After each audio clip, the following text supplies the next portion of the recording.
पुढील 1 वर्षभर सोने खरेदी का करायचं नाही? तर पीएम मोदींनी एका कार्यक्रमात सांगितलं की पुढील 1 वर्षभर सोने खरेदी करायचं नाही, कुठे परदेशात फिरायला जायचं नाही किंवा IT सेक्टरमधल्या कर्मचाऱ्यांनी वर्क फ्रॉम होम करायचं आणि अनावश्यक प्रवास टाळायचा.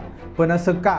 तर गेल्या 3 महिन्यापासून इस्रायल, इराण आणि अमेरिकेत जे युद्ध चालू आहे त्याचा परिणाम आता देशातल्या सर्व निवडणुका संपल्यानंतर आपल्या देशावरही दिसायला लागलेला आहे. मग आता पेट्रोल डिझेलच्या किमती वाढतील आणि त्या रिलेटेड सर्वच गोष्टींच्या किमती थोड्याफार प्रमाणात वाढतील.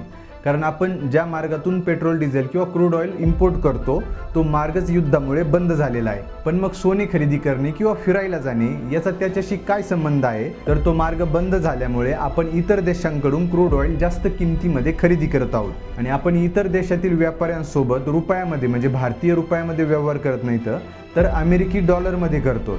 म्हणून मग आपली रिझर्व्ह बँक अमेरिकी डॉलरचा साठा करून ठेवत असते. पण मग जर आपण सोने खरेदी केले किंवा इतर देशामध्ये फिरायला गेलो जे की सरकारच्या नजरेत अनावश्यक आहे ते जर आपण केलं तर आपला जो डॉलरचा साठा आहे त्यातील मोठी रक्कम किंवा मोठा वाटा हा खर्च होऊ शकतो आणि आपल्याला जे क्रूड ऑइल खरेदी करण्यासाठी रिझर्व्ह फंड्स लागतात किंवा रिझर्व्ह डॉलर्स लागतात ते कमी पडू शकतात. म्हणजे सरळ आपल्या रिझर्व्ह बँकेकडे जो अमेरिकी डॉलरचा साठा आहे तो सरकारला फक्त क्रूड ऑइल खरेदी करण्यासाठी पाहिजे आणि फक्त क्रूड ऑइलच नाही तर अत्यावश्यक ज्या गोष्टी आहेत जसं की मेडिसिन आहे, खाण्यापिण्याच्या गोष्टी आहेत त्या खरेदी करण्यासाठी पाहिजे आहे. आणि हे संपूर्ण जगात घडत होतं म्हणून भारतात सुद्धा घडणारच होतं. फक्त निवडणुकामध्ये येत होत्या, बाकी काहीच नाही. पण एक भारतीय नागरिक म्हणून आपण सरकार म्हणतंय तसं केलं पाहिजे, त्यांची मदत केली पाहिजे म्हणजे आपली गैरसोय होणार नाही. तुम्हाला काय वाटतंय मला कॉमेंट्समध्ये सांगा आणि अशाच माहितीकडे तुम्हाला फॉलो करा. धन्यवाद.